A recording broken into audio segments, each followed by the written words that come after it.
오케이. 자, 봅시다. 자, 첫 번째. Fly on the wall 쓸 사람.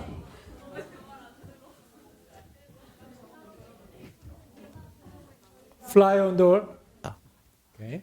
자, 거기서 이제 핵심은 얼마나 오랜 기간 동안 관찰을 하느냐 하는 거고. 네. 그 다음에 이제 지금 그 케이스 같은 경우에는 그 사람에게 밀착해서 해야 되기 때문에 그거는 조금 이따가 얘기할 그 기법에 조금 더 어울리는 것 같아요.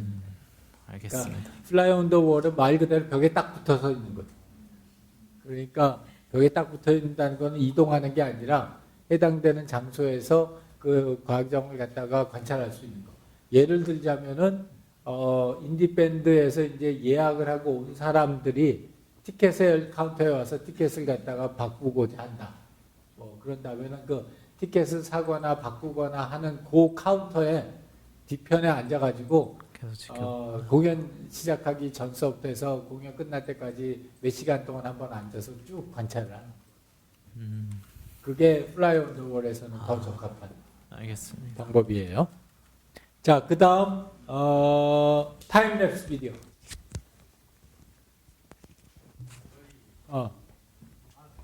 네, 좋습니다.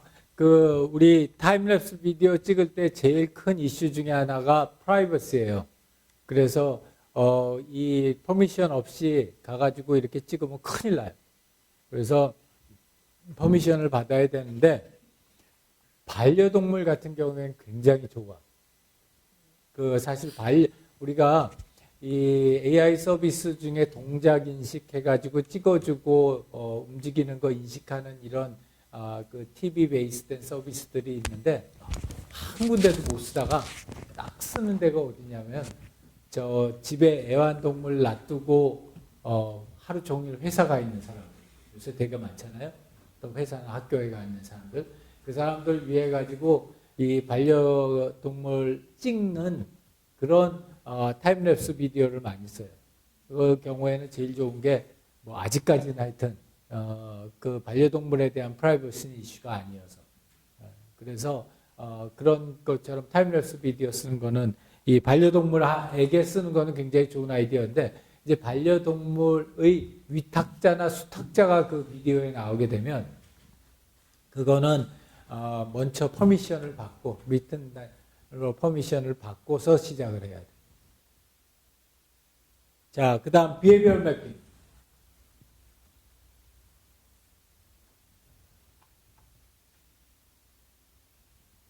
비헤비얼 매핑은 매장이 있거나 오프라인에서 어떤 퍼실리티가 있거나 그런 경우에 이 비헤비얼 매핑들 갖다 사용하면 굉장히 이피션트해요.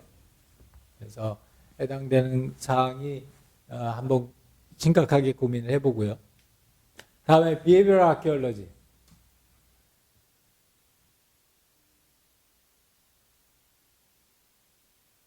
이것도 사용하는 팀이 없군요. 이 비헤비얼 매핑이나 비헤비얼 아키올로지는 앞에 있는 관찰이나 플라이 온 더 월이나 타임랩스에 비해서 훨씬 더 이코노믹해요.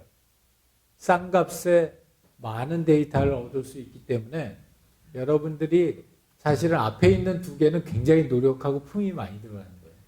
반면에 뒤에 있는 매핑이나 아키올로지는 상대적으로 코스트가 덜 들어가는 거니까 이거 생각해 볼 때 이 뒷단에 있는 아키올로지나 매핑을 갖다가 적극적으로 생각해 보는 걸 적극 추천해요. 자, 위에 네 가지에 대해서 혹시 추가적으로 질문하고 싶은 사람? 아까 나왔던 질문 중에 하나가 우리가 지금 서비스 디자인을 해서 우리가 만들려고 하는 서비스가 아직 없는데 그런데 그 서비스를 갖다 사용하는 상황을 갖다 어떻게 관찰하느냐라는 이야기가 있었어요. 그래서 그거에 대한 답변으로 이게 이제 서비스가 디플로이 되고 나서도 우리가 업저베이션을 하지만 서비스가 디플로이 되고 또는 만들어지기 전에는 그 서비스가 포함되는 어떤 컨텍스트, 맥락하고 그 서비스가 대상으로 하고 있는 타겟 유저들을 대상으로 해서 해당되는 유저가 해당되는 컨텍스트에서 어떤 니즈나 페인이 있는가를 갖다 찾아내는 것. 그런 용도로 많이 사용들을 해요. 업저베이션을. 그 다음에 이제 큰 분류 중에 하나가 이머시브 테크닉이라고 하는 거예요. 이제 직접 그게 돼보는 거. 그래서 아까 얘기했던 예를 들어서 인디밴드 예약자의 하루를 갖다 풀로 따라가겠다. 그러면은 그거는 이 A Day in the Life, 하루 살아보기를 하는 거예요. 그래서 특히 이제 우리가 서비스 디자인에 적합한 서비스로 시간이 오래 걸리고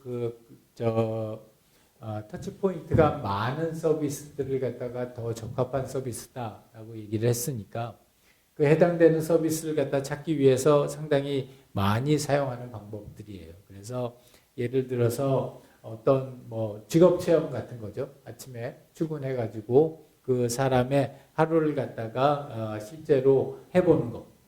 그래서 이제 대표적인 케이스 중에 하나가 이제 우리가 장애우들 서비스 만들 때 그 장애우들의 경험을 갖다 직접 해보기 위해서 이렇게 눈에다가는 굉장히 도수가 안 맞는 안경을 씌우고 지체장애인 경우를 갖다 경험해 보기 위해서 몸에다가 이렇게 칭칭칭칭 붕대 같은 옷을 갖다가 입고 이런 식으로 해서 실제 체험해 보는 그런 경우, 이런 경우가 A Day in the Life에 굉장히 강력하고 또 아주 많이 추천되는 그런 방법 중에 하나고요.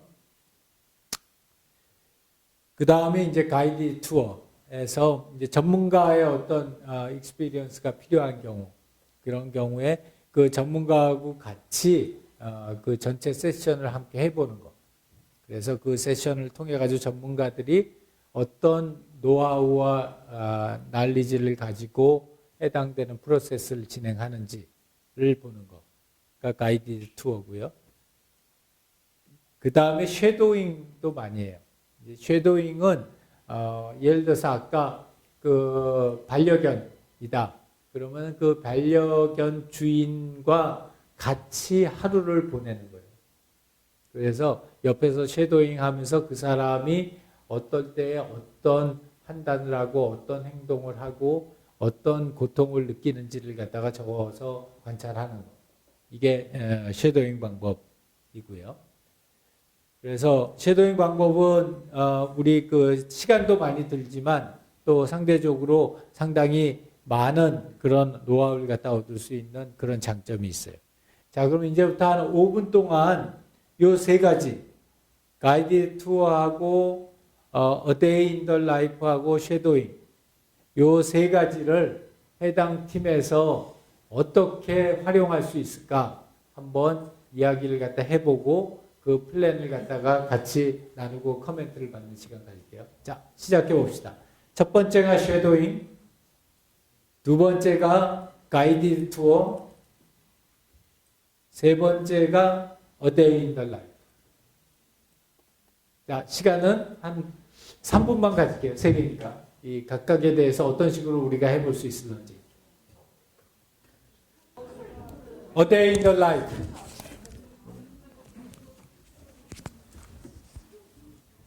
A Day in the Life. 어떻게 할 건데? 자세하게 페인 포인트를 찾아볼 수 있지 않을까 생각했습니다. 오케이. 네. 좋습니다. A Day in the Life를 근데 어떻게 할 건지는 얘기를 안 했어. 네. 그 약속을 다시 잡고 그 친구와 그래서 약속을 잡고 A Day in the Life는 예를 들자면은 내가 케어 기버의 역할을 갖다 한번 해보겠다. 라고 하면은 예를 들어서 아침서부터 시작해서 저녁 끝날 때까지 그 아이하고 하루 종일을 갖다 같이 보내면서 본인이 풀타임 케어기버의 역할을 하는 거예요.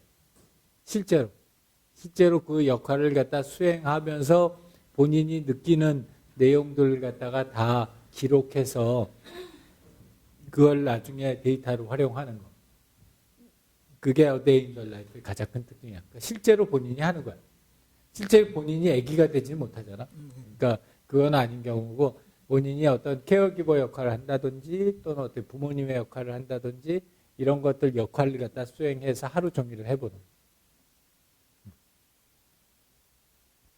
가이드 투어는 그 어떤 엑스퍼티즈가 있는 그런 경우에 이 가이드 투어를 통해 가지고 풀데이를 갖다가 자기한테 설명을 갖다 해달라고 하고 그 과정을 갖다가 살펴보는 거가 가이드 투어고요.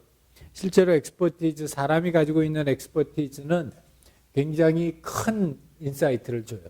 예를 들어서 지금 내가 하고 있는 프로젝트 중에 가이드 투어 하는 것 중에 하나는 방사선과 교수님들이 이 환자들의 저 펫이나 fMRI 사진을 보고서 어떻게 판독하나 이런 걸 하면은 이렇게 쭉 사진이 오면은 그걸 갖다 보고서 실제로 어떤 데이터를 보고 어떻게 어떤 기준에 따라서 어떻게 판독하나 이런 것들 갖다 보는데 가이드 투어 방법들을 갖다 많이 사용을 해요.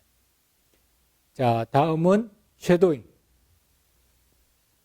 이제 이런 것을 관찰할 수 있을 거라고 생각해 봤습니다. 좋아요. 아주 좋은 관찰일 것 같아요. 그러니까 그 내가 알기로는 식당 하시는 분들 보면 아침 새벽서부터 저녁 늦게까지 굉장히 많은 동선과 작업들을 갖다가 수행을 하는데 그런 과정을 갖다 처음부터 끝까지 쫓아다니면서 하는 거예요. 쉐도잉 하는 경우. 예, 실제로 한번 해보면 너무 사실 재미있기도 하고 굉장히 인포머티브해요. 그래서 해당되는 도메인에 잘 맞을 것 같아요. 오케이, 자, 이 해당되는 저 관찰법에 대해서 혹시 추가적으로 질문 있는 사람?